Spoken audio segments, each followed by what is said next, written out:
Disclaimer: this guide is not for RGB mousepads. If you have an RGB one, don't follow this guide.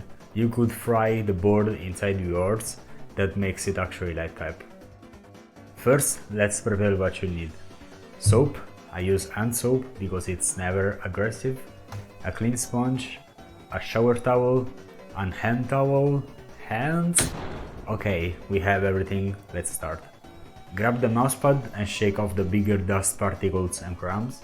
Put the mousepad face up in the bathtub or the shower.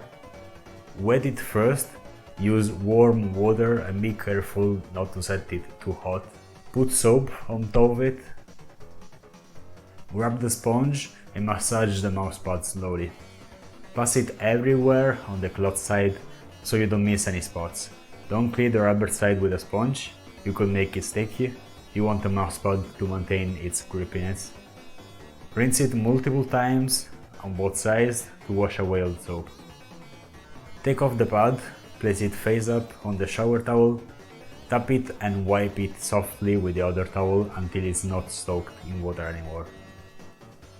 Leave it out to dry, but don't put it in direct sunlight, you could damage it if it reaches a certain temperature.